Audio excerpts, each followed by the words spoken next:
Hey, everybody. Welcome to Top of the Stack. I'm your host, Chester Elton, and we've got a new little format here. Tell me what you think. It's kind of like, in the fishbowl. Anyway, I'm delighted to be with you for just a few minutes today to talk about some of the books that I'm reading that I think you would really enjoy. I love the title Top of the Stack because if you're like me, there's a stack of books next to your bed or in your office, and you're reading two or three at the same time, and then you think, I should put that book on the top of the stack. Well, anyway, as you can tell from the graphic, today the book I want to talk about is by David Brooks, and it's How to Know a Person. Now, it's really interesting. The books that I read aren't just for business, right? They're books that help shape like you as a leader, as a person, as a father, husband, spouse, helps shape your life. We spend so much time at work. How can it not? How can it not, right? Anyway, I want to talk about how this book will help you see others more deeply.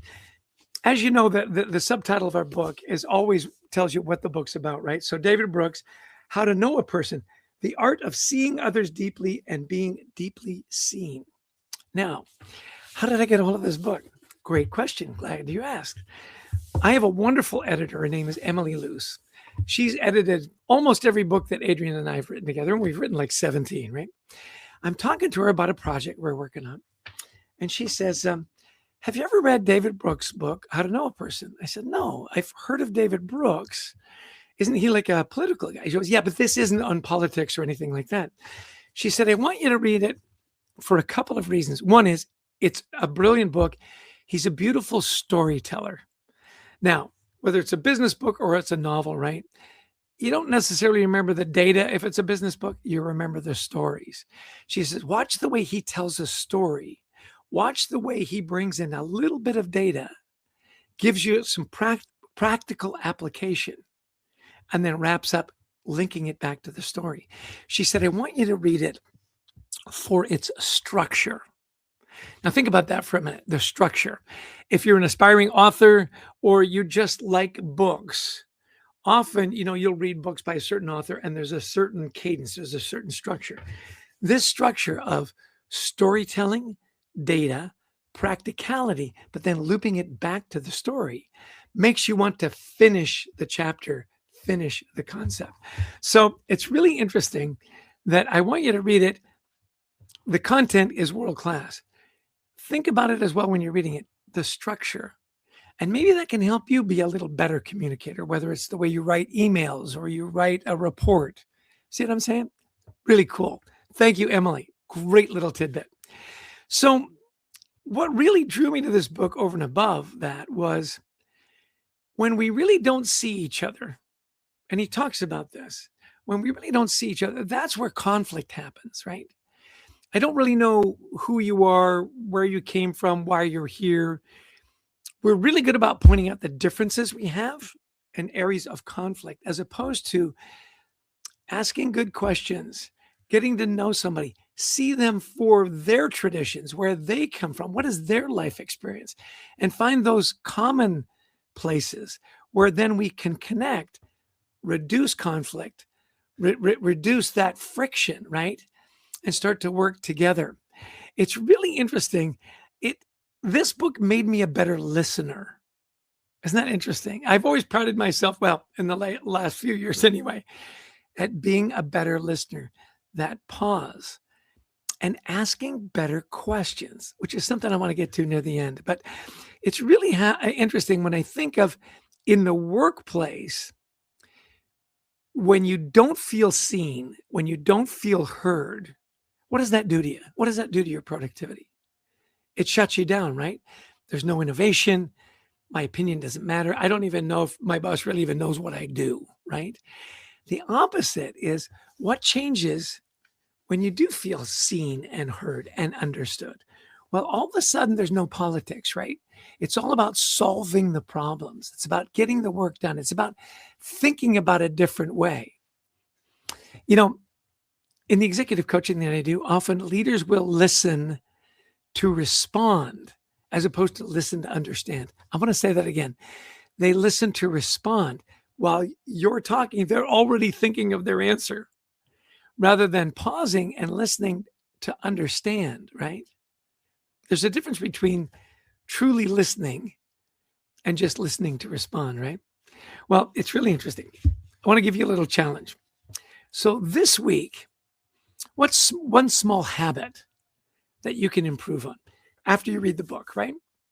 Is it asking better questions?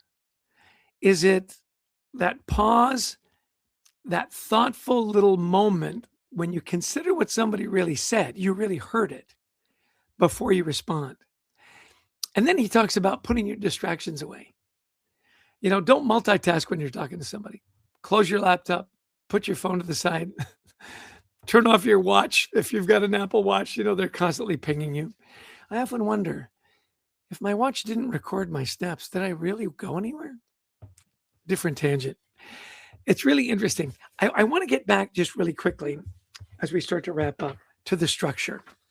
And I find this true in a lot of books that I really like, in that the author divides the book into 3 sections. One of my other favorite books, How Will You Measure Your Life by Clayton Christensen. 3 parts, right? 3 questions you ask. The first part is, I see you. So in other words, the power of being seen. How do I really see someone? Then part 2, which is so dramatic and the storytelling is so brilliant, is how I see you in your struggles. And he tells a very pertinent personal story. And then lastly, ending on a positive note, I see you with your strengths. So think about that. I see you, right? How do I see you? I see you in your struggles and I see you in your strengths. Listening better, asking better questions, that power of the pause. So it's really interesting. Think of what it is, that one thing that you can do a little better to be a better person, to be a better leader.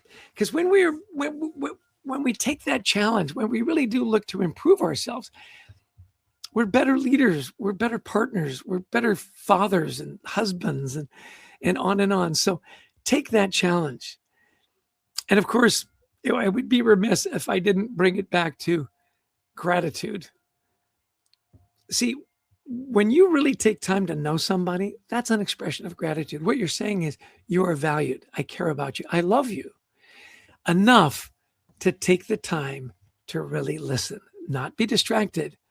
Let's figure this out together. Particularly that second part, when you see people in their struggles. You don't need to jump in with all the answers. Sometimes people just need somebody to what? To just listen.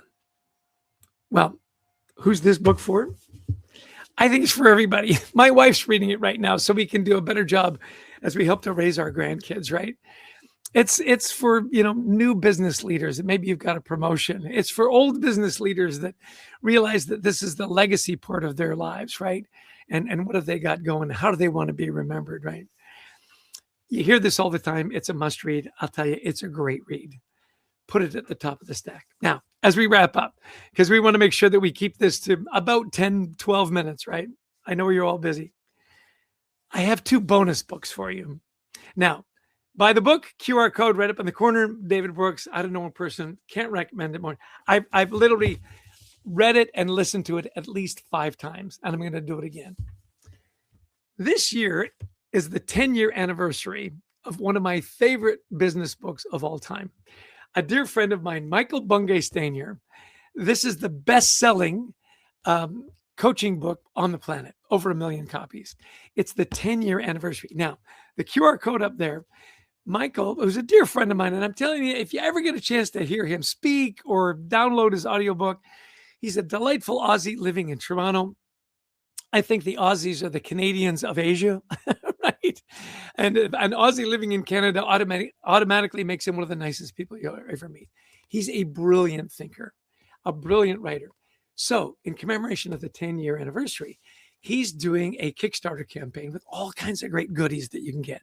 It starts off free, and then it goes up to huge organizations. Scan it. Go to the website, listen to his video. He's delightful.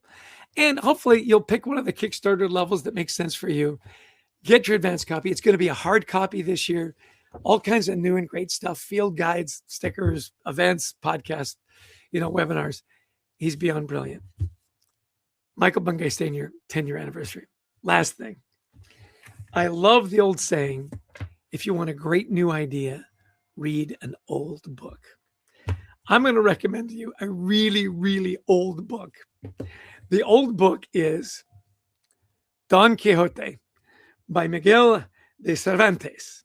Now, this is the first real novel that was ever written. It was written in 1605.